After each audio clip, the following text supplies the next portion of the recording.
Welcome back to the Deep Dive. Today, we're really digging into the Q3 2025 reports for MPLX LP.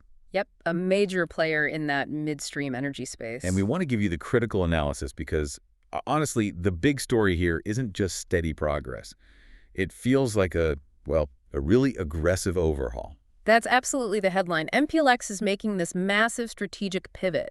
They're basically staking their future heavily on natural gas and natural gas liquids, NGLs. Staking the future, how so? Well, if you look at the numbers, it's pretty stark. They're channeling over 90% of their planned 2025 growth capital into just one segment. Just one. The natural gas and NGL services segment. So, this isn't just tweaking the portfolio. No, it sounds like they're betting big on an integrated gas value chain. Exactly. Betting the company's future on it, you could say. Okay, but what makes that kind of big bet even possible? It must be the underlying business strength, right? Absolutely. Let's talk financials first, because that's the engine driving this whole strategic gamble. Right. So year-to-date adjusted EBITDA hit $5.2 billion. That's solid. Very solid. It's up 4% year over year. And that strong cash flow, that lets them do two things at once, it seems. It does. They can fund these huge infrastructure projects and heavily reward their unit holders. Yeah, that commitment to returning capital looks really strong.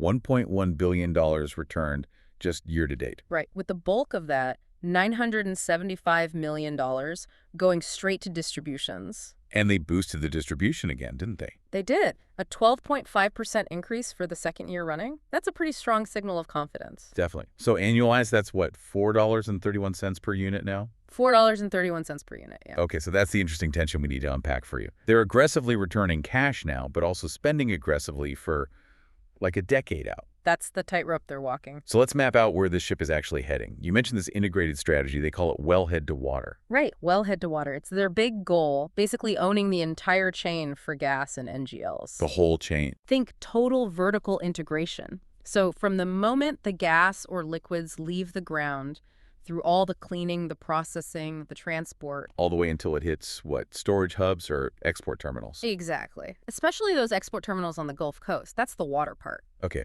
that makes sense. We talked about that 90% capital allocation earlier. Yeah. Where geographically are they putting those resources to build out this chain? They're laser focused on the basins with the best long-term outlooks, where the growth is expected. So the Permian, I assume. The Permian is definitely the biggest target.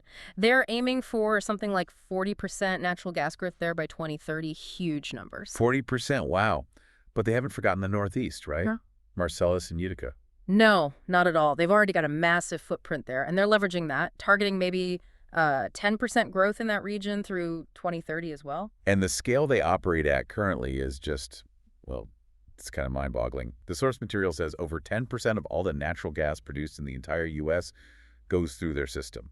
It really is astonishing. They are fundamentally part of the U.S. energy infrastructure, like the nervous system, as you said. Which highlights how crucial they are, right? And maybe why they feel they need to move fast to secure control over these key assets. Which brings us neatly to their big portfolio changes. Yes, the buy-sell strategy, as we're calling it. Right. Really optimizing the portfolio for that Permian integration. Okay, so 3 major moves you flagged. 2 buys, 1 sell. All about maximizing that wellhead to water control. Precisely. The first buy was very specific, targeting a technical need. They bought a sour gas treating business from Northwind Midstream. Sour gas treating. Explain that quickly for us. Sure. In parts of the Permian, especially the Delaware Basin, the natural gas comes out sour, meaning it has corrosive stuff like hydrogen sulfide in it. Okay. So you absolutely have to treat it, clean it, before it can safely go into the main pipelines and processing plants. Northwind specialized in that. And that cost them, what, $2.4 billion in cash? $2.4 billion cash. It's a huge outlay, no question. Is there enough in the report to justify that kind of price tag? It must have been a premium. Well, implicitly, yes. It immediately plugs into and accelerates their whole Permian wellhead-to-water plan. How much capacity did it add? Over 400 million cubic feet per day, 400 MMBD of sour gas treating capacity. Plus, over 200 miles of gathering pipelines right where they need them. So they paid for speed and location in the hottest basin. Essentially, yes. Speed and strategic placement. Okay, so that secures the front end, the cleaning and gathering. What was the second buy? The second buy locked down the middle part, transportation. They bought the remaining 55% of BANGL LLC. BANGL, that's the NGL pipeline, right? That's the one. The key NGL pipeline connecting the Permian directly down to the Gulf Coast cost them $703 million in cash. So now they own 100% of it. Why was that so important? Control.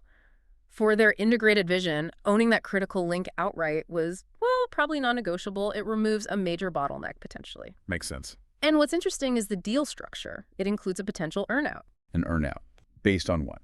Up to $275 million more, based on hitting certain EBITDA growth targets from 2026 through 2029. So they're literally baking future volume growth assumptions into the purchase price. Shows you how confident they are in that Permian to Gulf Coast flow increasing significantly. Okay, so they bought treating, they bought transport control. Now, the sell side, how did they fund some of this? Right. They sold off assets they considered non-core. They made a deal to sell their Rockies gathering and processing operations. For how much? For $1.0 billion in cash. $1 billion. So basically taking cash from a less strategic area. Exactly, and plowing it right back into their high-growth priorities. The Permian and the Northeast, its classic portfolio discipline, really streamlines the business. Okay, we've covered the money changing hands. Now let's look at the actual physical build-out. How is all this capital translating into capacity on the ground, especially for that long-term Permian chain? Yeah, you can kind of trace the path of the gas and NGLs through their expanding system, starting with treating. Right, the sour gas treating from Northwind. That capacity jumps up to over 400 MMFD almost immediately with that integration. And then that clean gas moves to processing plants. Correct. Okay. And there, they're targeting a huge total processing capacity in their Permian NGL value chain, 1.4 billion cubic feet per day. 1.4 BCFD. 1.4 BCFD. And once the NGLs are stripped out, they need to move them. Right.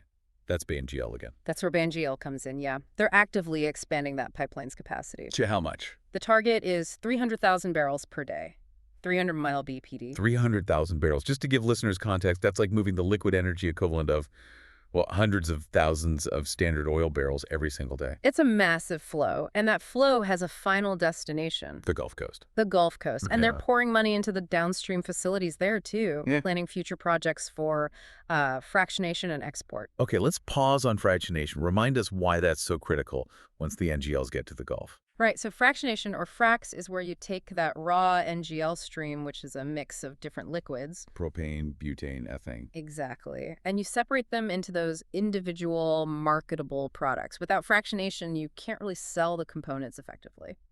So what kind of capacity are they aiming for there? They're targeting a total fractionation capacity of 300-mile BTT, plus they have a joint venture for an LPG export terminal aiming for 200-mile BT of capacity there. That really does sound like a huge long-term commitment. The reports say these big Gulf Coast projects should deliver mid-teen returns, which sounds good. Very attractive returns, yeah. But the completion dates are way out, like 2028, 2029. Isn't that a pretty significant risk horizon, given how fast the energy world changes? It absolutely is, and it tells you a lot about their confidence or maybe their bet on long-term global demand for hydrocarbons, especially, U.S. gas exports. So this is patient capital. Very patient capital, betting on a multi-year view and basically accepting that there's going to be political and market volatility along the way. Okay, let's shift gears a bit. We see the grand strategy, but how is it actually showing up in the current numbers? Let's look at Q3 volumes versus last year. Where's the growth happening right now? Well, the immediate impact is exactly where you'd expect it, given the strategy. The Metro Gas and NGL Services segment. Okay. Gathering volumes were up 3% year over year. Processing volumes also up 3%, hitting 10.1 BCFD. And fractionation. That saw the biggest jump. Fractionation volume was up 7% compared to last year, reaching 677 mBCFD. So the investment is already yielding results there. And the report says this is down too. Contributions from those recently acquired assets like Northwind starting to chip in, plus just generally higher volumes coming out of the key basins they serve. Got it. Now, how does that compare to their more established business, crude oil and products logistics? It's a different story there. More stability, less dramatic growth. Crude oil pipeline throughput was actually down slightly, 1% year over year, at 3.9 million barrels per day. And product pipelines. Product pipelines throughput was basically flat, 0% change year over year. Okay, so flat to slightly lower volumes in the legacy crude and product side. But wait, that segment's adjusted EBITDA still went up by almost 4%. It did. 3.9% year-over-year increase in segment-adjusted EBITDA. How does that work? Lower volumes, higher earnings? It points to really strong commercial underpinnings, higher contracted rates, higher tariffs kicking in, enough to more than offset those minor volume dips. So incredibly resilient. That's the word. That stability is the foundation, right? It generates that durable, reliable cash flow that lets them take these multi-billion-dollar swings on the long-term gas strategy we've been talking about. Right. That makes perfect sense. Okay, before we get to the final wrap-up, let's quickly touch on sustainability. The report had some specific goals, didn't it? These often give clues about operational priorities beyond just the money. They really do. Yeah. And the focus on methane reduction was notably granular. They didn't just say reduce methane. They listed 5 specific areas. Like what? Pneumatic devices, pipeline launchers and receivers, leak detection and repair LDRR programs, reciprocating compressors, and also maintenance venting and other controls. So quite detailed. Suggests a real boots-on-the-ground effort. Yeah, a very targeted approach across their whole operational footprint, likely driven by both regulatory pressure and internal goals. And they also had a biodiversity target, which was nice and concrete. Yes, applying sustainable landscapes, think native plantings, that sort of thing, to about 10,000 acres. Which is roughly half of their compatible rights-of-way. Roughly half, yeah. And Yeah. the target date is the end of 2025. So it's measurable, it's time-bound, moving beyond just vague promises. Good to see. Okay, let's try and synthesize all this. Yeah. When you boil down the financials, the M&A, the capacity build-out, what's the single biggest takeaway for you, for the listener?